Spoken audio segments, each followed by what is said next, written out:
तो वस्तुतः क्या है, ये कर्मयोग क्या है? कर्मयोग है उपाय, और सांख्य योग जो है वो उपेय है ना।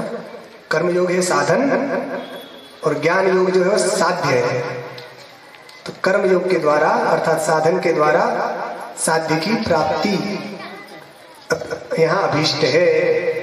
जो कर्म करेगा निष्काम भाव से तो उसका अंतःकरण शुद्ध होगा, और अंतःकरण जब शुद्ध होगा तब वो आत्म तत्व को समझ सकेगा, ज्ञान का उपदेश उसकी बुद्धि में स्थिर हो पाएगा, अन्यथा नहीं हो पाएगा।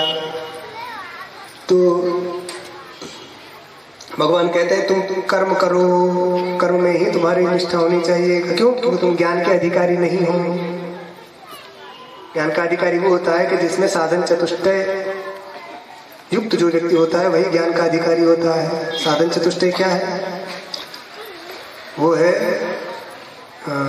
विवेक एक, दूसरा है वैराग्य, तीसरा है समाधि षट संपत्ति, और चौथा है मुमुक्षा। ये चार चीजें जिनमें होती है वही ज्ञान प्राप्त करने का अधिकारी होता है। पहला है विवेक, दूसरा है वैराग्य, तीसरा है समाधि षट संपत्ति। षट संपत्ति क्या है? शम आदि 6 चीजें। कौन सी 6 चीजें हैं?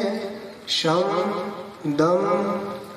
दम उपरति तितिक्षा समाधान और श्रद्धा। ये 6 चीजों को समाधि षट संपत्ति कहते हैं। पहला है शम, दूसरा दम, फिर तीसरा है उपरति, शम दम उपरति, फिर है तितिक्षा, फिर श्रद्धा और समाधान। हो गया 6? शम दम उपरति तितिक्षा श्रद्धा समाधान, ये तीसरा साधन। और चौथा साधन है मुमुक्षा, मोक्ष की इच्छा। विवेक कहते हैं क्या नित्य है क्या अनित्य है, इसको जानना ये विवेक है। वैराग्य ये है कि आपको संसार के इस लोक के या ब्रह्मलोक तक के किसी पदार्थ की प्राप्ति की आपको मन में अभिलाषा ना हो, सबसे वैराग्य है। और बाह्य इंद्रिय निग्रह को शम कहते हैं, मन के निग्रह को शम कहते हैं, बाह्य इंद्रिय निग्रह को दम कहते हैं, विषयों से उपरत हो जाने का उपरति कहते हैं, सब कुछ सहन करने का नाम तितिक्षा है, मन को एक चीज में लगाना समाधान है, और श्रद्धा गुरु और वेदांत वाक्यों में विश्वास, इसको श्रद्धा कहते हैं। और चौथा है मोक्षा अर्थात मोक्ष की इच्छा, मुझे मोक्ष कैसे प्राप्त हो, ये दृढ़ इच्छा मोक्ष।